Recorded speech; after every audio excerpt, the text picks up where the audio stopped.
जी सिमरन जी, कैसी हैं आप? मैं ठीक हूँ। आप कैसे हो? First class. सिमरन जी, और आप भी आप? यार दिन रात एक्टिव रहती है।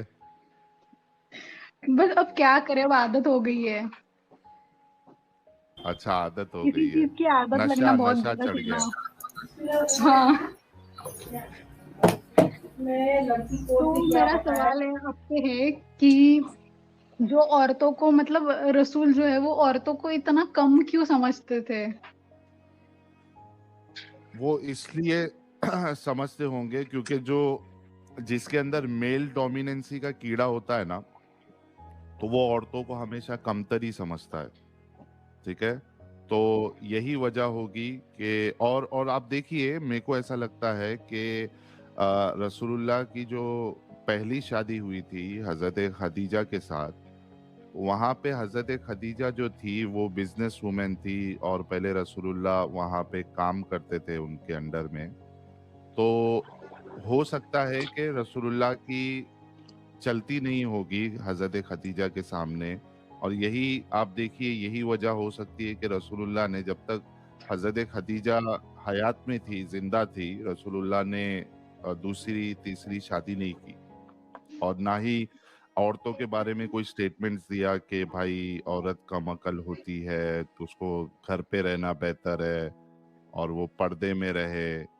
ये हजरत खदीजा के सामने कोई हुक्म जो है वो नहीं आए, ना अल्लाह की तरफ से ना रसूलुल्लाह की तरफ से। अब जैसे ही हजरत खदीजा चली गई, हो सकता है वो, होता है ना एक इंसान बीवी का मारा हुआ, बीवी उसको परेशान करती होगी, ऐसा कुछ रहता है, तो हाँ। उसके अंदर एक ठसन पैदा हो जाती है। तो बाद में उन्होंने पूरा अपना ठसन निकाला और जो वो मेल बेचारी आयशा डोमिनेंस क्या वाला करेगी? फैक्टर है, हाँ, वो उन्होंने पूरा बयान किया है। हाँ। और मुझे ना एक बात कहनी थी कि आयशा को है ना शादी के बाद मतलब उनका निकाह होने के बाद से ना जो थोड़ी बहुत मतलब बहुत ज्यादा मैच्योरिटी आ गई, ऐसा मुझे लगता है। कम एज में जबरदस्ती की वो मैच्योरिटी आ गई उनमें, ऐसा मुझे लगता है। मैच्योरिटी, हाँ, मैं नहीं, मैच्योरिटी आई इसका तो कोई नहीं नहीं, सबूत इन नहीं थॉट्स, मिलता। इन थॉट्स, हाँ। थॉट्स। थॉट्स में भी मैच्योरिटी आई करके ऐसा कोई सबूत हमको नहीं मिलता। हो सकता है कि नहीं जब वो पर बड़ी होती हुई। जितना मैं आपको सुन रही हूँ ना, तो उसमें मुझे प्रॉपरली याद नहीं है, पर हम्म। वो अब आसपास का जो चीजें घट रही है उसके साथ, तो वो हम्म। ऑब्जर्व कर रही है। तो उसने डायरेक्टली नहीं कहा कि मेरा अल्लाह नहीं कहा, ये कहा था मतलब नबी से कि आपका अल्लाह आपकी ही सुनता है, आपका अल्लाह आपकी सुनता है, ऐसा कुछ था। हाँ, मैं बता देता हूँ। तो ये इनके जो स्टेटमेंट्स है, ये वो एज के नहीं है जब इनकी शादी हुई थी। ठीक है। ये सब बात के ओके। स्टेटमेंट है जब वो बड़ी हो चुकी थी। और आपने ये सही कहा है कि, और ये मुसलमानों को गौर करना चाहिए इन बातों पे, कि हजरत आयशा ने जितना इनडायरेक्टली खोल खोल कर बयान किया है जुल्म उनके साथ, या जो गलत रीतियां थी, वो किसी और ने नहीं बयान किया। वो बताती है कि भाई मेरी जब शादी हुई तो मैं 6 साल की थी, और जब रुखसती हुई 9 साल की थी, मैं गुड़िया से खेलती थी, मैं झूला झूलती थी। मुझे जब मेरी माँ ने तैयार किया तो मुझे पता भी नहीं था क्या हो रहा है, मैं हाफ रही थी, सांसें ले रही थी। और उसके बाद ये भी बताया कि रसूलुल्लाह ने मेरे सीने पे ऐसा मारा कि मुझे दर्द हुआ। फिर उनका स्टेटमेंट कि आपका रब जो है वो आपकी ख्वाहिशों को पूरा करने में जल्दी करता है। तो हाँ। ये सब यही। इनडायरेक्टली हर एक चीज उन्होंने बयान की है। आप देखिए, गौर करने वाली बात ये है कि बाकी उनकी जितनी बीवियां थी, किसी ने अपनी एज नहीं बताई शादी की, क्योंकि उनकी शादी छोटी उम्र में नहीं हुई थी। किसी ने ये नहीं कहा कि मैं गुड़िया से खेलती थी। हजरत आयशा का बार बार और कई सारी अहादीस में ये बताना कि मेरी 6 साल में शादी हुई और 9 साल में रुखसती हुई और मैं गुड़िया के साथ खेलती थी, इस बात की दलील है कि शादी होते वक्त और विदाई होते वक्त वो मैच्योर नहीं थी, वरना वो क्यों बार बार ये बताती। और यस। इसका गुड़ियों का जिक्र वो क्यों करती, खिलौने का जिक्र क्यों करती, और ये तुम्हारा जो तो झूले का जिक्र क्यों करती। तो ये इस बात की बिल्कुल वाज़ेह दलील है कि हज़रत आयशा अपना दर्द, अपना दुख बयान कर रही थी उन लोगों के सामने, लेकिन वो यस, बेचारे समझ नहीं पाए। वो ओपनली अपना हाल बता नहीं सकती थी क्योंकि उसे पता है कि एक तो उसे तलाक दिया जाता या फिर सर तन से जुदा हो जाता। कुछ भी हो सकता था, और कोई भी जो यस, है वो एक ऐसे इंसान जिसने अपना इमेज ऐसा बनाया है कि इसके बारे में कुछ बोल ही नहीं सकते, तो सरवाइव नहीं कर सकता ना उसके साथ। तो बेहतर ये अरे है क्या कि इसीलिए वो पता, इनडायरेक्टली हिंट दे रही थी। साहिल भाई क्या ये पता वो कोई कोई, आयत उतर जाती, बीवियों को मार दो। हाँ, आयत हाँ, भी उतर जाती। यस, और ये इनडायरेक्टली हिंट दे रही थी कि उसे पता था कि ये सब बातें लिखी जा रही है, तो वो इनडायरेक्टली हिंट दे रही थी कि जो आगे जो पढ़ रहे हैं उनको समझ में आए कि उसके साथ क्या हुआ। ऐसा मुझे लग रहा है। बिल्कुल बिल्कुल, और हम समझ रहे हैं ना, और हम तो फिर हजरत आयशा के साथ इंसाफ करने की कोशिश कर रहे हैं। हम हमेशा की तरह हर हर डिस्कशन में कहीं ना कहीं हम हजरत आयशा को लेके आते ही है।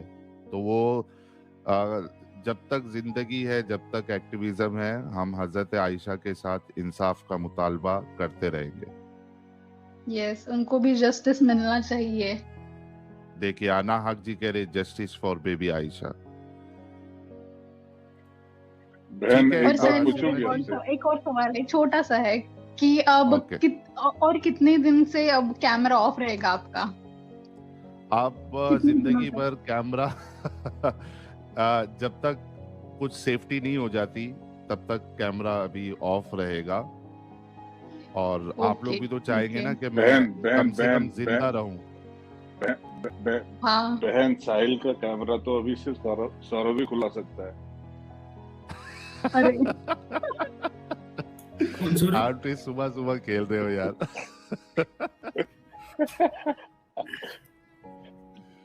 ये लोग अच्छा पीछे बहन, एक बात पीछे बोलो, पड़े एक बात। साहिल भाई कैमरा खुलवाने के लिए। हाँ, वही तो। नहीं नहीं, आप कैमरा मत खोलो, मैं तो ऐसे ही मजाक कर रहा था। बहन एक बात बोलो, हाँ, जिस दिन कोई भी आपके सामने मोमिन है और वो मोमिन बहन इन अगले 4-5 सवालों का जवाब दे दे, तब आप सुकून पा लेना।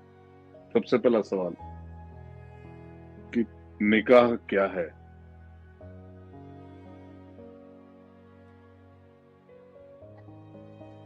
सबसे पहला सवाल, निकाह ओके, क्या है? दूसरा सवाल, औरा क्या है? औरानियत क्या है? औरा किसको बोलते हैं? ओके, तीसरा सवाल कि तलाक क्या है? चौथा सवाल, हलाला क्या है? अच्छा, सिर्फ ये 4 सवाल आपके सामने जब भी कोई मोमिन आ जाए, उनके सामने ये 4 सवाल रखो और उनसे सवाल पूछो कि इसका जवाब दे दो भाई, इसका मतलब क्या है? ओके, ठीक है सिमरन जी, अब हम फटाफट, और ओके, भी कई सारे लोग जुड़े हैं, बाकी लोगों को भी ओके, मौका बी दे देते सेफ हैं। And good day. यस, बहुत चलो, शुक्रिया। बाय। आप हमेशा एक्टिव रहती है, हाँ कमेंट्स हाँ में हाँ भी हाँ और हाँ स्ट्रीम हाँ में भी हाँ जुड़ती है। बहुत शुक्रिया आपका। हाँ, लेकिन थैंक यू। पहले कंफर्मेशन तो ले ले, उनको चारों सवाल समझ में आए कि नहीं आए? सवाल हाँ, समझ समझ में में आए आ ना? गए। सबसे पहला बताओ फिर हाँ, क्या है?